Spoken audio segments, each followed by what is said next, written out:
эрүүл мэндийн хөгжлийн төв маань бас одоо Монгол улсын анагаахын боловсрол болон боловсролын үйл ажиллагаа явуулдаг 12 ихтэй сургуулийг төгссөн нийт одоо 3100 гаруй хүмүүсийн одоо эмчлэх эрхийн лицензийн шалгалтыг аваад нэгөр хэлбэл жилдээ Монгол улсад 3100 гаруй хүн эрүүл мэндийн салбарын хүний нөөцийн одоо фронтд буюу талбарт орж иж байна.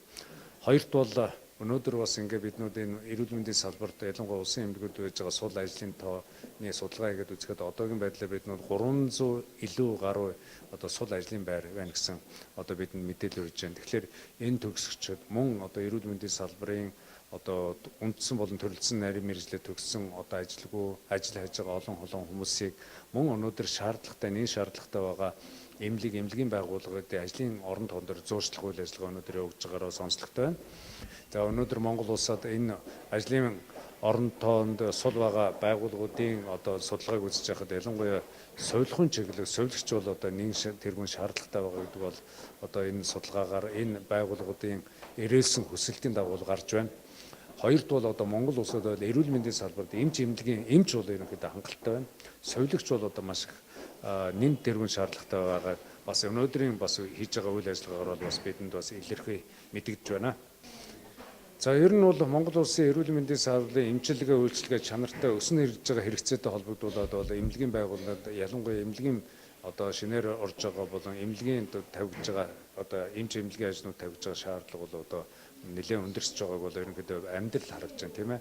Харилцааны өндөр чадвартай мөн одоо эрүүл мэндийн чиглэлээр одоо бас одоо хангалттай мэдлэг чадвар ур чадвар эзэмсэн тийм мэрэгчлүүд өнөөдөр яаж байна. Ур чадвар гэдэг бол өнөөдөр бас нэлээд их одоо яригдж эхэлж байна.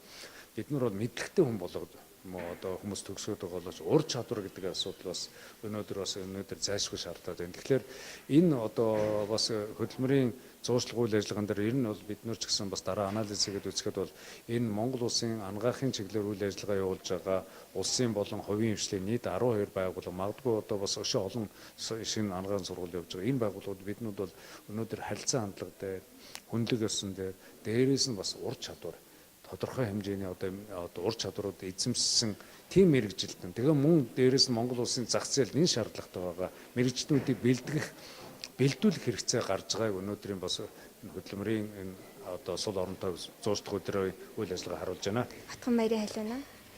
Миний бодлоор энэ үйл ажиллагаанууд шинэхэн төгссөн залуу эмчнүүдэд хангалттай мэдээлэл өгж ин гэж бодож байна. Яагаад гэх юм бол яг бүх эмнэлгийн албан байгууллагууд ирээд өөрсдөө танилцуулаад сул ажлын байраа танилцуулж байгаа одоо нэгдсэн цэгийн үйлчлэгээ шиг одоо бүх мэдээллийг нэг дор авах боломжтой байна гэж үзэж байгаа. Ерөнхийдөө харахад болохоор үндсэн мэргэжил болон төрөлцсөн мэргэжлээ төгссөн хүүхдүүдэд залуу эмчнэрт бол ажлын байрал хангалттай байдсан байна. Яг өрхийн эмч буюу одоо шин төгссөн ерөнхий эмчээр төгссөн эмчнэрт бол одоохондоо өрхийн эмнэлэг дээр ажлын байрал байхгүй байна. Гэхдээ энд ирсэн бүх шинэ эмчнэр маань мэдээлэл үлдээгээд буцаагаад бас хариу холбогдох боломжтой юм байна. Тэгэхээр нэг бодлоо одоо тийм мэдээллийн сан үсгч гэсэн үг байна л да. Ажлын хүчний. Инхбатрын чансалж өтер. Би энэ бодохтой болохоор ажлын байр нь аягүй ховор гэж боддог гэсэн юм. Ер нь төгсөн ч гэсэн ажил их л эмч ихтэй болохоор ажлын байр нь байдаг юм гэж аягүй боддог гэсэн. Тэгээ энд ирээд болохоор харин эсрэгээр энэ чих байд юм байна. Тэгээ бас анхаад бүлэгчсэн аягүй хялбар шууд ирээд холбогдоод энэ аягүй зүгээр юм байна. Тэгэл бас нөгөө гэртэйгээ ойрхон тий газраас сонгооч өгч аягүй боломжтой. Бүх газрын нээлттэй байлгадаг болохоор зүгээр санагдлаа.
Яруу гэсэн.